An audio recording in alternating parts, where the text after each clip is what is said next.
जय हिंद जोहार। का हालचाल है हो छुआ लोगिन?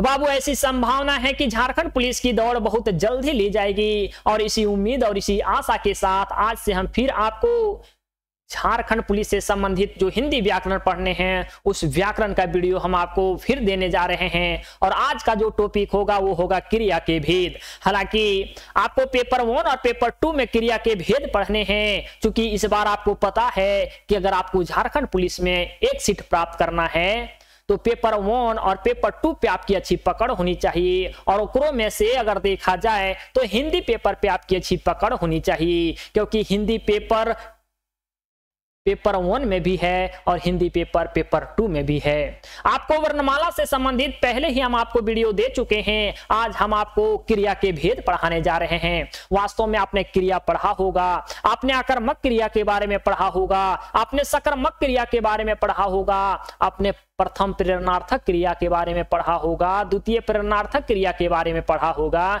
लेकिन शायद हमें आज भी ये लगता है कि आपके अंदर आज भी वो कंफ्यूजन बना होगा कि आकर्मक क्रिया और सकर्मक क्रिया होते क्या हैं, और आप कभी कभी कुछ ऐसे सेंटेंस में गड़बड़ा जाते हैं। तो आज से आपको गड़बड़ाने हम नहीं देंगे। बस आपका काम है कि आप केवल वीडियो को देखते जाइए, समझाने की जिम्मेवारी हम पे है। अगर इस वीडियो के माध्यम से समझा नहीं पाते हैं तो आप ऐसा मानिए कि फिर आप कभी समझ नहीं पाएंगे।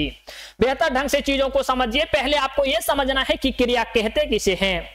आपको भी पता है कि काम करना ही क्रिया कहलाता है, लेकिन अगर हम लोग व्याकरण के हिसाब से देखें तो इसे हम लोग एक सेंटेंस बना करके यही देखते हैं कि जो शब्द क्रिया कराने का बोध कराता है, वैसे शब्द जैसे खाना तो कोई शब्द ही है ना, पीना, दौड़ना, लिखना, पढ़ना, ये सब तो क्रिया है। और ये क्रिया को कौन संबोधित कर रहा है? तो कोई शब्द ही संबोधित कर रहा है। तो हम लोग इसे एक लाइन में कहेंगे कि वैसा शब्द पढ़ना, लिखना, दौड़ना, खेलना, कूदना, ये सब क्या शब्द ही तो हैं। तो वैसा शब्द जो किसी कार्य के होने का बोध कराता है उसी को हम लोग क्रिया कहते हैं, है ना। जैसे देखिए, वैसे अगर कोई क्रिया अगर देखा जाए तो क्रिया ऐसे नहीं बनते। कोई भी अगर शब्द क्रिया को संबोधित कर रहा है तो वो क्रिया का शब्द ऐसे नहीं बनता जबकि उसमें नाल नहीं लग जाता है। तो ना जैसा प्रत्यय अगर नहीं लगता है तो कोई भी शब्द क्रिया का रूप नहीं लेता है। ध्यान रहे, अगर आप लिख रहे हैं पढ़ना, अगर आप काम कर रहे हैं पढ़ने का, तो आप कह रहे हैं कि पढ़ रहे हैं, इसका मतलब यह हुआ कि ये ना जो है ना वो प्रत्यय के रूप में काम कर रहा है। तो इसका पढ़ जो हुआ वो मूल धातु हुआ और ना जो हुआ वो प्रत्यय हुआ। आप तब ये दोनों जब जा करके मिलता है तब होता है पढ़ना और तब ये होता है क्रिया का रूप। तो आप ये भी कह सकते हैं कि ये जो पढ़ होता है ना ये मूल धातु है और ये जो ना है ना वो प्रत्यय है। जब मूल धातु प्लस प्रत्यय जुड़ते हैं तभी क्रिया बनता है। जैसे देखिएगा, हम मूल धातु इसे इसलिए कहते हैं क्योंकि ये मूल धातु है, इसे हम लोग पढ़ना बनाते हैं, पढ़ाना बनाते हैं, पढ़वाना बनाते हैं, या तो इसे और भी कोई शब्द बना लेते हैं। लेकिन मूल जड़ तो यही पढ़ है ना, मूल जड़ तो यही पढ़ है ना। और जो मूल जड़ होता है उसी को हम लोग कहते हैं मूल धातु। शब्द का मूल जो जड़ होता है उसी को हम लोग कहते हैं मूल धातु। तो ये पढ़ से आप क्या बना लेंगे? आप इसे बना लेंगे पढ़ाना, इसे आप बना लेंगे पढ़ना, इसे आप बना लेंगे पढ़वाना। लेकिन आप ध्यान दें कि मूल जो अपना धातु के रूप में है, मूल जड़ के रूप में, वो तो पढ़ ही है ना। देखिए, आप अगर ना जोड़ लेते हैं तो वो क्रिया का रूप ले लेता है। इस बात को थोड़ा सा बेहतर ढंग से समझेंगे कि अगर देखिए यहां मूल धातु खा है, अगर हम इसमें ना जोड़ते हैं तो ना प्रत्यय जोड़ने के बाद वो क्रिया का रूप ले लेता है। ये बात आप गांठ बांध लीजिए, हमेशा आपको काम देगा कि ये मूल धातु है। मूल धातु में अगर ना प्रत्यय जुड़ जाता है, ये खा के बाद, देखिए खा के पीछे जो जुड़ता है उसी को हम लोग प्रत्यय कहते हैं। अगर खा के बाद कोई अक्षर या तो कोई शब्द जुड़ता है उसे हम लोग उपसर्ग कहते हैं। तो ये खा के बाद ना जुड़ रहा है तो ये प्रत्यय है, तो ये खाना हुआ। पी से आप बना सकते हैं, ये मूल धातु है, इससे आप पिलाना बना सकते हैं, पीना बना सकते हैं, पिलवाना बना सकते हैं, लेकिन जड़ तो पी ही है ना। तो पी में अगर ना जुड़ जाता है तो ये पीना होता है, रो में अगर ना जुड़ता है तो रोना हो गया, चल में ना जुड़ा तो चलना हुआ, खा में ना जुड़ा तो खाना हुआ, है ना। ये सारी चीजें, जैसे पढ़ में ना जुड़ा तो पढ़ना हुआ। उम्मीद करेंगे आप मूल धातु में अगर आप ना जोड़ देते हैं तो वो क्रिया का रूप ले लेता है। इस बात को आप बेहतर ढंग से समझ गए होंगे और आप इसका कुछ एग्जाम्पल भी हमें लिख करके दिखाएंगे कमेंट सेक्शन में। बस ये अध्याय क्रिया का भेद था। जो शब्द किसी कार्य के होने का बोध कराता है उसी को हम लोग क्रिया कहते हैं। नोट में हम आपको ये लिख करके दिए हैं कि मूल धातु में अगर ना जोड़ दिया जाए, मूल धातु क्या है बाबू, मूल धातु ये है, ना जोड़ दिया जाए तो वो क्रिया का रूप ले लेता है। तो वो मूल धातु में ना जोड़िए, क्रिया का रूप ले लेगा। ठीक है, उम्मीद है चीजों को आप बेहतर ढंग से समझ कर गए होंगे और हम ऐसी आशा करते हैं कि आप कमेंट सेक्शन में इससे संबंधित 2-4 एग्जाम्पल भी हमें आप लिख के दिखाएंगे। मुझे ऐसी उम्मीद है कि आप इससे संबंधित 2-4 एग्जाम्पल भी आप हमें लिख करके दिखाएंगे। अब देखिए कि मूल धातु तो होते हैं, आपने समझ लिया। आप ये भी समझ लिए कि ना जोड़ेंगे तो क्रिया बन जाता है, ये भी आपने समझ लिया। लेकिन अपने आप ये भी नहीं, आप यहां तक तो समझ लिया कि क्रिया मूल धातु में ना जोड़े तो क्रिया बना, लेकिन प्रथम प्रेरणार्थक क्रिया क्या होती है, द्वितीय प्रेरणार्थक क्रिया क्या होती है, चीजों को थोड़ा सा आप समझेंगे, चीजों को थोड़ा सा आप समझेंगे।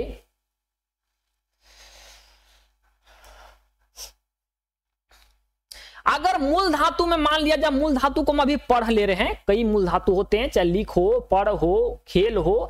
जैसे अगर ना आप जोड़ दिए, ना प्रत्यय, तो आपने भी कहा कि सर ये तो क्रिया बन जाएगी, क्योंकि आपने बताया है और ये चीजें सही है।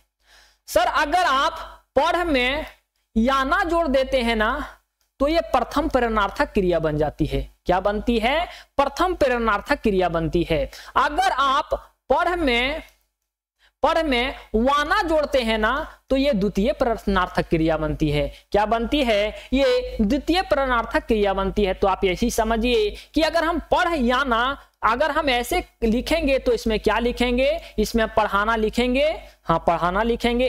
पढ़वाना लिखेंगे, वाना अगर जोड़ देते हैं तो पढ़वाना लिखेंगे, हाँ पढ़वाना लिखेंगे। तो बाबू यही हम कह रहे थे कि अगर मूल धातु में ना जुड़े तो क्रिया बनेगा, मूल धातु में अगर या ना जुड़े तो प्रथम प्रेरणार्थक क्रिया बनेगा। अगर मूल धातु में वाना जुड़ेगा तो वो द्वितीय प्रेरणार्थक क्रिया होगा। गांठ बांध लिए आप, या ना जुड़े तो प्रथम प्रेरणार्थक क्रिया, वाना जुड़े तो द्वितीय प्रेरणार्थक क्रिया। अगर खाली ना जुड़े तो क्रिया। मूल धातु तो रहेगा, जड़ तो रहेगा, जड़ रहेगा, जड़ के बाद ना जुड़े तो क्रिया, या ना जुड़े तो प्रथम प्रेरणार्थक क्रिया, और अगर या ना जुड़े तो द्वितीय प्रेरणार्थक क्रिया। आप इस चीज को देखिए जो हम आपको यहां लिख करके दिए हैं, चीज को आप देखिए। जैसे खेल हो गया मूल धातु, हम अगर ना जोड़ दे तो हो गया खेलना, अगर या ना जोड़े तो हो गया खिलाना, और खिलाना हो गया मतलब प्रथम प्रेरणार्थक क्रिया हुआ, खिलवाना हो गया द्वितीय प्रेरणार्थक क्रिया। देखिए रो है, यहां दिख रहा है आपको? ठीक, चीजें ठीक है। देखिए यहां रो है, रो में ना जोड़े क्या हो? रोना, और रोना का रोलाना ना हो जाएगा। आप थोड़ा शब्द का भी मर्यादा रखेंगे। रोलाना ना होता है, आप हिंदी शब्द रुलाना होता है। तो याना जुड़ा ना, देखिए ला में या छुपा हुआ है, आपने वर्ण विच्छेद पढ़ा होगा तो आप इस बात को समझ रहे होंगे कि ला में अपना या छुपा हुआ है, तो ये रुलाना हो गया, फिर ये रुलवाना हो गया, क्योंकि इसमें वाना जोड़ना है। अगर वाना जुड़ रहा है तो द्वितीय प्रेरणार्थक क्रिया हुआ, अगर याना जुड़ रहा है तो प्रथम प्रेरणार्थक क्रिया हुआ। जैसे सो में सोना, सुलाना, सुलवाना, पढ़ में पढ़ना, पढ़ाना, पढ़वाना, पी में पीना, पिलाना और पिलवाना। ये सारी चीजें तो आप समझ गए होंगे। देखिए चीजें एक थोड़ा सा हम आपको ये भी बता देते हैं।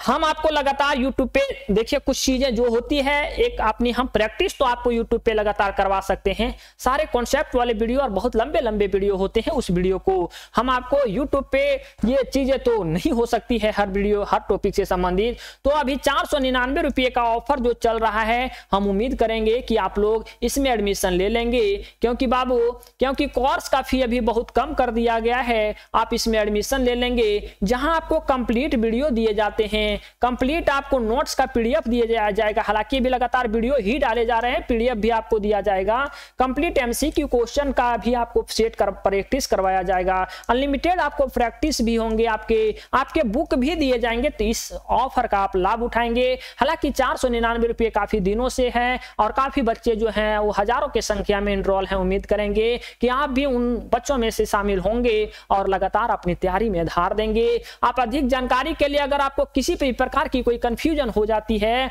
तो आप जरूर संपर्क करेंगे और आप एडमिशन लेंगे। 9771080302 पे आप कॉल करके 9771080302 पे आप कॉल करके आप एडमिशन ले लेंगे। ठीक है, देखिएगा नंबर अगर आपको ना दिखा हो तो आप देखेंगे। आपने समझ गया कि क्रिया क्या होती है, आपने समझ गया प्रेरणार्थक क्रिया क्या होती है, आपने समझ गया द्वितीय प्रेरणार्थक क्रिया क्या होती है। उम्मीद करेंगे कि अगर आप इस चीज को समझ गए हैं तो आप भी अपना कुछ एग्जाम्पल हमें लिख करके दिखाएंगे कॉमेंट सेक्शन में। आप कॉमेंट सेक्शन देखिए, कोर्स इनरोल हो ना हो उसे कोई फर्क नहीं पड़ता। जो चीजें आपको YouTube पे दी जा रही है आप कोशिश करेंगे कम से कम उन्हें आप बेहतर ढंग से पढ़ लेंगे, और जितना कहा जा रहा है आप कम से कम उस चीजों को भी आप फॉलो करेंगे, क्योंकि तब हमें भी अच्छी लगेगी और हमें भी लगे कि आप चीजों को सीख पा रहे हैं। आप बेहतर ढंग से कॉमेंट सेक्शन करेंगे। देखिए बाबू, क्रिया के भेद होते हैं, क्रिया के भेद होते हैं। एक होता है एक सकर्मक क्रिया, एक होता है अकर्मक क्रिया।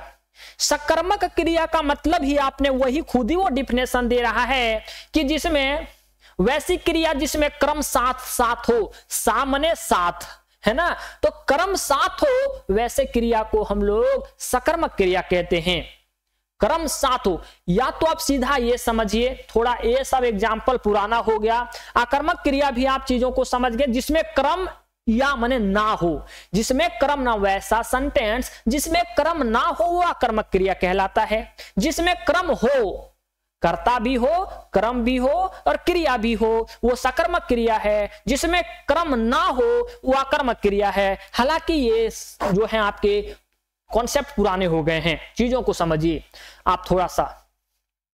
वैसा शब्द जिससे क्या का जवाब दे देता हो, अगर कोई ऐसा शब्द हो जिससे हम लोग क्या का प्रश्न लगा करके देखते हैं तो उसे जवाब मिल जाता है, तो समझिए वो सकर्मक क्रिया है। ध्यान ये रखना है कि ये क्या का जो आपको क्वेश्चन डालना है वो हमेशा कर्ता और क्रिया के बीच डालना है। कर्ता और क्रिया के बीच आपको ये प्रश्न डालना है। अगर ये प्रश्न कर्ता और क्रिया के बीच डाल करके आप क्या लगाते हैं, क्या जैसा प्रश्न पूछते हैं और क्या का जवाब भी आपको मिल जाता है, समझ जाइएगा आंख बंद करके कि वो सकर्मक क्रिया है। ध्यान रहे कि अगर आप कर्ता और क्रिया के बीच क्या जैसे प्रश्न चिन्ह को डाल रहे हैं अर्थात प्रश्न पूछ रहे हैं, तो क्या आपका कर्ता कभी जवाब नहीं होगा, कर्ता आपका कभी जवाब नहीं होगा। जैसे देखिएगा, आप लोग को हम एक प्रश्न पूछते हैं, जैसे पेड़ से पत्ते गिरते हैं, पेड़ से पत्ते गिरते हैं, आप यहाँ कोई जवाब क्या क्या मिल रहा है क्या? आप लोग कई लोग होंगे जो कह देंगे सर हम तो जानबे करते हैं ये सकर्मक क्रिया है, लेकिन हम कहेंगे हो बाबू कि यह कर्मक क्रिया है। हम कहेंगे यह कर्मक क्रिया है क्योंकि पेड़ से, जो पेड़ क्या है, कोई करता है क्या? अरे काम करने वाले को ही तो हम लोग कर्ता कहते हैं। तो यहाँ कर्ता के रूप में आपका पत्ता हुआ, गिरने का काम कौन कर रहा है? तो पत्ता कर रहा है, और कर्ता हम उसी को मानते हैं जो काम करता है। तो पत्ता गिरता है, अगर पत्ता, और हम आपको ये भी कॉन्सेप्ट बताएं कि कर्ता और गिरने का काम हो रहा है मतलब क्रिया गिरना हो गया, तो कर्ता और क्रिया के बीच क्या लगा करके आप देखिए क्या जवाब मिल रहा है। पत्ता क्या गिरता है, जवाब मिल रहा है क्या? नहीं मिलता है। जवाब मिल रहा है क्या? जवाब नहीं मिल रहा है। इसी चीज को अगर हम एक एग्जाम्पल के माध्यम से देखें कि राम खाना खाता है, राम खाना खाता है, अगर इस एग्जाम्पल को हम देखें तो ये हुआ आपका राम काम कर रहा है, राम मतलब करता हुआ, और खाने का काम हो रहा है मतलब क्रिया हुआ। और हम आपको बताएं कि बाबू कर्ता और क्रिया के बीच आपको क्या लगा करके देखना है, कर्ता और क्रिया के बीच आपको क्या लगा करके देखना है। तो आप कहिएगा कि राम ही क्या खाता है, तो आपका जवाब मिल गया कि खाना खाता है। तो वही कर्ता और क्रिया के बीच आपको क्या लगा करके देखना है, सेंटेंस। अगर वो आपको जवाब अगर दे देता है तो वो सकर्मक क्रिया है, अगर वो जवाब नहीं दे पा रहा है तो वो सकर्मक क्रिया नहीं अकर्मक क्रिया है। जैसे हम आपको यहाँ कुछ एग्जांपल, जैसे लिखना, आप अगर कहते हैं अरे क्या लिख रहा है, तो लिखना में अगर क्या लगाते हैं, जैसे लिखना शब्द आ गया, पीना शब्द आ गया, पढ़ना शब्द आ गया, खाना, बजाना, चलाना, सिखाना या पकाना, क्या पका रहे हो, क्या सिखा रहे हो, क्या लिख रहे हो, क्या पढ़ रहे हो, ऐसे अगर आपको सेंटेंस दिखे तो वो होते हैं सकर्मक क्रिया, जिसमें क्या का जवाब आपको मिलता है। आप भूल जाइए कि क्रम हो, कर्ता हो, क्रिया हो, ये सब भी ध्यान आपको नहीं रखना है। सिर्फ हमें कर्ता और क्रिया के बीच क्या लगा लेना है, क्या का जवाब आपको मिल जाता है तो वो सकर्मक क्रिया है, क्या का जवाब नहीं मिलता है तो वो अकर्मक क्रिया है। देखिए दौड़ना यह कर्मक क्रिया होगा, क्या दौड़ रहे हो, ऐसा कोई कहता है क्यों दौड़ रहे हो, लेकिन क्यों तो लगाना ही नहीं हमें चाहिए, तो क्या का जवाब चाहिए, क्यों का जवाब नहीं चाहिए। क्या रोना, क्यों रो रहे हो, रोना आकर्मक क्रिया हो जाएगा। क्या उछल रहे हो, ऐसा नहीं क्यों उछल रहे हो कहा जाता है। देखिए सही आप अपने हिसाब से नहीं कह दीजिएगा कि सर क्या भी कहा तो जाता है, नहीं, आप हिंदी के वो नियम को फॉलो करते हुए आप चीजों को समझेंगे। आपके हिसाब से हिंदी नहीं, आपको हिंदी के हिसाब से चलना होगा। आपको हिंदी से क्या कहते हैं, अरे क्या उछल रहे हो, ऐसा नहीं है ना, क्यों उछल रहे हो ऐसा ही कहते हैं ना, है? देखिए क्या जैसा प्रश्न कर्ता और क्रिया के बीच ही किया जाता है वो मैंने आपको बता दिया। देखिए जैसे राम आम खाता है, चीजें आप समझ पा रहे हैं, राम आम खाता है यहां लिखा हुआ है, तो राम आम खाता है, आप ये कर्ता हुआ और ये खाना क्रिया हुआ। तो राम और खाता के बीच क्या लगाएंगे, क्योंकि हम आपको बताएं कि कर्ता और क्रिया के बीच क्या लगाना है। तो राम क्या खाता है, तो आम खाता है, राम आम खाता है। अगर क्या का जवाब हमें मिल गया तो ये हुआ सकर्मक क्रिया। राम दौड़ता है, राम दौड़ने का क्रिया होला, लेकिन आप ऐसा कुछ है क्या का जवाब, आप देखिए तो कर्ता और क्रिया के बीच क्या लगा करके राम क्या दौड़ता है, पता चल रहा है राम क्या दौड़ता है, पता नहीं है, इसका मतलब यह कर्मक क्रिया हुआ। सीता किताब पढ़ती है, सीता किताब पढ़ती है, क्या पढ़ती है, किताब पढ़ती है। सीता पहले लगाइए क्या पढ़ती है, तो किताब पढ़ती है, क्योंकि कर्ता और आपको क्रिया के बीच क्या लगाने के लिए मैंने बोला है। अगर जवाब है तो सकर्मक क्रिया, जवाब नहीं है तो वो अकर्मक क्रिया होगा। अगर जवाब है तो सकर्मक क्रिया, अगर जवाब नहीं है तो अकर्मक क्रिया होगा। पेड़ से पत्ते गिरते हैं, पेड़ से क्या गिरते हैं, हैं? पेड़ से ने पत्ते क्या गिरते हैं, क्योंकि कर्ता को आपको पहचाना, तो कर्ता वहां पत्ता हुआ, पत्ता क्या गिरता है, जवाब ही नहीं है तो वह कर्मक क्रिया होगा। ठीक है, नोट में हम यही आपको लिखाएं कि कभी भी क्या का जवाब कर्ता नहीं हो सकता। आप कभी कभी ऐसे स्टूडेंट है ना जो अपने में ऐसे ही प्रश्न लिख देते हैं, यहां देखिए कि पत्ता गिरते हैं, तो बोलिएगा क्या गिरता है, तो कह देगा पत्ता गिरता है। तो यही है, कर्ता कभी भी आपका क्रम का काम नहीं करेगा और जवाब का काम नहीं करेगा, क्योंकि ये कर्ता है। कर्ता कभी किसी का जवाब नहीं बनता, चूंकि वो काम करता है, वो काम करता है, किसी का वो जवाब नहीं बनता है। ठीक है, चीजों को आप समझ गए होंगे। आप इससे संबंधित भी एग्जाम्पल आप हमें लिख के कमेंट सेक्शन में दिखाएंगे। देखिए सकर्मक क्रिया के भेद क्या है। सकर्मक क्रिया तो आपको मैंने बता दिया कि बाबू ने सॉरी क्रिया के दो भेद मैंने आपको बता दिया था, सकर्मक क्रिया और अकर्मक क्रिया। सकर्मक क्रिया में आपको क्या का जवाब मिलता है और आकर्मक में क्या का जवाब नहीं मिलता है, बेहतर ढंग से आपने समझ लिया। अब देखिए सकर्मक क्रिया के भी दो भेद होते हैं। वैसा सेंटेंस जिसमें एक वो क्रम हो, उसे हम लोग एक कर्मक क्रिया कहते हैं। एक कर, क्योंकि उसमें एक ही क्रम है ना, तो उसे एक कर्मक क्रिया। सकर्मक क्रिया के ही दो भेद हैं, जिसमें एक क्रम हो उसे एक कर्मक क्रिया, जिसमें दो गो क्रम हो उसे द्विकर्मक क्रिया। जैसे राम ने रोहन को पीटा, काम तो यहां एक ही हो रहा है। राम ने रोहन को पीटा तो यह हो गया आपका एक कर्मक क्रिया, लेकिन राम ने रोहन को पैसा देकर पीटा तो यहां देखिए दो क्रम हैं, एक रोहन है और एक पैसा है, तो यहां दो क्रम आ रहे हैं, तो हो गया द्विकर्मक क्रिया।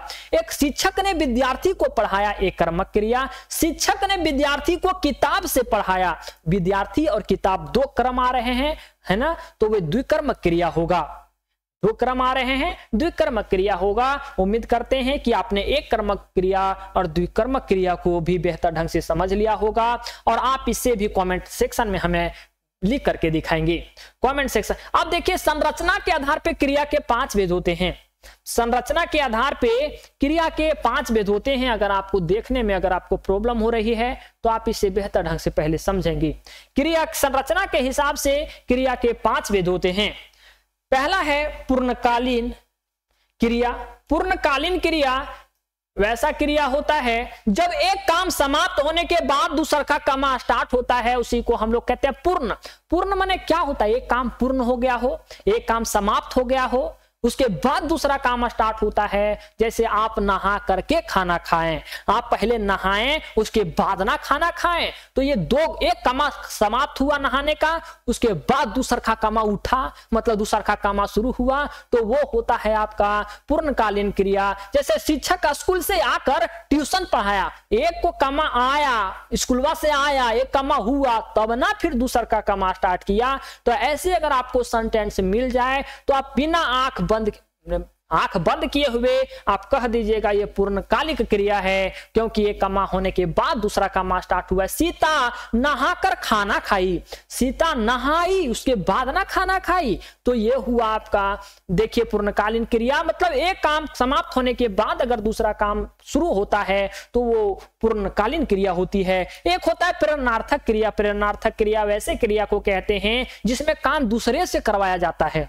जैसे राम ने श्याम से बच्चों को पढ़वाया, दूसरे से काम करवाए। जैसे आप अपना घर का काम अपने दोस्त से करवाएं, तो अपना काम दूसरे से अगर कोई करवाता है उसी को हम लोग पर, जैसे माँ ने बेटी से खाना पकवाया है, शिक्षक ने बच्चों से स्कूल साफ करवाया, तो ये क्या हो, वाया वाया आया ना, वही तो था। हम आपको पहले आना और वाया वाना बताए हुए थे, तो वही आपको हम एक नजर दिखा चुके थे, लेकिन अब यहाँ आपको अप्लाई करने की जरूरत आ गई है कि जब कार्य दूसरे व्यक्ति से करवाया जाए, जैसे राम ने सीता से खाना पकवाया और शिक्षक ने बच्चों से स्कूल साफ करवाया, वैसा सेंटेंस जिसमें लगता है कि कर्ता अपने काम ना कर रहा है, वो दूसरे से काम करवा रहा है, वैसे वाक्य को आप कहेंगे कि ये प्रेरणार्थक क्रिया है। तो मुझे उम्मीद है कि आप इसे समझ गए होंगे कि संरचना के आधार पे जो क्रिया के 5 भेद हैं, जिसमें पूर्णकालिक क्रिया है पहला, एक माने काम होने के बाद दूसरा काम स्टार्ट हो रहा है, पूर्णकालीन कालिक क्रिया कहलाता है। दूसरा ये होता है प्रेरणार्थक क्रिया कि कर्ता अपने काम नहीं करता है, वो काम दूसरे से करवाता है, उसी को हम लोग कहते हैं प्रेरणार्थक क्रिया। तीसरा है आपका नाम धातु क्रिया। आपको हम अभी तक इतना बताएं कि मूल धातु में अगर ना जोड़ेंगे तो वो क्रिया बनता है, लेकिन कुछ ऐसे चीज हैं जिसमें ना नहीं जोड़ करके भी क्रिया बनाया जाता है। जैसे चलें, पढ़ें, दौड़ें, आपको भी पता है कि ये सब क्रिया ही हैं। ये लगा करके उसमें चलें, पढ़ें, लिखें, दौड़ें, चढ़ें, क्या ये क्रिया नहीं है? ना नहीं जुड़ा फिर भी ये क्रिया है। तो ऐसे कुछ ऐसे जिसमें ये एगा ता चल करके ऐसे प्रत्यय को जोड़ करके क्रिया बनाया जाता है, ऐसे जोड़ करके क्रिया बनाया जाता है। तो वैसे क्रिया जो होते हैं वो कृदंत क्रिया कहलाते हैं। कृदंत क्रिया वैसा क्रिया जिसमें ना प्रत्यय नहीं होता है। जैसे चलें, ये जोड़ करके बनाया गया, देखिए ये है ना, ये जोड़ करके बनाया गया। पढ़ें, लिखें, दौड़ें, चढ़ें, जैसे एगा, एगा चलेगा, पढ़ेगा। जैसे ये गा ता और चलकर जैसे प्रत्यय को जोड़ करके क्रिया बनाया जा रहा हो तो वो क्रिया जो होगा वो कृदंत क्रिया होगा। जैसे आप देखिए ये बना दिया गया है जोड़ करके, चढ़े पढ़े लिखे दौड़े। येगा अगर जोड़ा गया है तो हो गया चलेगा पढ़ेगा लिखेगा दौड़ेगा। ता अगर जोड़ा गया तो उसमें चलता पढ़ता लिखता दौड़ता, चलकर पढ़कर लिखकर या दौड़कर। ऐसी चीजों को आप समझ गए कि जरूरी नहीं है अगर ना जोड़ दिया जाए और क्रिया बना दिया जाए, समझ जाइए कि वो क्रिया कृदंत क्रिया के अंतर्गत आएगा। एक होता है बाबू संयुक्त क्रिया, वैसा क्रिया जिसमें कार्य के लिए एक से अधिक क्रिया का प्रयोग किया गया हो। जैसे राम मोटरसाइकिल चलाकर घर जाएगा। देखिए यहां दो गो क्रिया हो रहा है ना, कर्ता एक ही है। एक इसके पहले आपने देखा था कि क्रम दो था, लेकिन यहां आप देख रहे हैं कि क्रिया दो है। जैसे राम यहां कर्ता है, मोटरसाइकिल चलाकर चलाना एक क्रिया हुआ, घर जाएगा जाना ही तो हुआ इसका मूल धातु। उसके बाद आप जा का बनाइए जाएगा, या तो आप मूल धातु को कई प्रकार से बना सकते हैं। तो यही मूल धातु का ही ये आप क्रिया एक बना हुआ है। तो इसमें दो क्रियाएं हैं, एक चल हो गया मूल धातु, एक जा हो गया मूल धातु। तो इसके अलग अलग क्रिया बनते हैं। तो इस सेंटेंस में दो क्रिया है, एक चलकर हुआ एक जाएगा हुआ। राम खाना खा लिया, खा हो गया, और एक लिया हो गया क्रिया। तो इसमें दो क्रियाएं हैं। उम्मीद है चीजों को आप समझ गए होंगे। और एक भी हम आपको ये बता देते हैं कि संयुक्त क्रिया के 11 भेद होते हैं। संयुक्त क्रिया के 11 भेद होते हैं।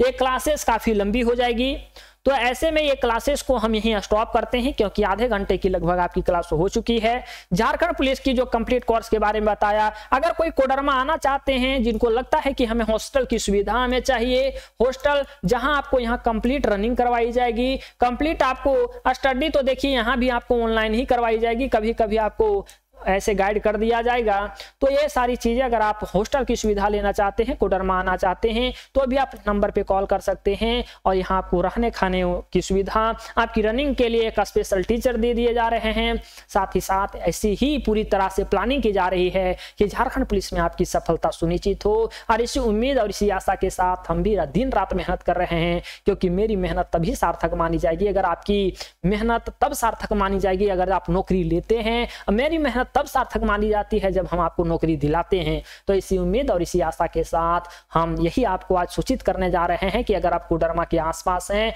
या कोडरमा से भी अगर आपका संबंध है तो आप कोडरमा में आ सकते हैं, इस हॉस्टल की सुविधा ले सकते हैं। ऐसे में आप बुकिंग पहले करवा सकते हैं, क्योंकि बच्चे बहुत ऐसे हॉस्टल में नहीं रखे जा सकते हैं। आप इस बात को समझ सकते हैं। तब जैसा आप देखेंगे चीजों को आप यहां से लाभ उठा सकेंगे। तो ठीक है, वो बाबू मिलते हैं कोई दूसरे वीडियो में, तब तक रखिएगा अपना ध्यान।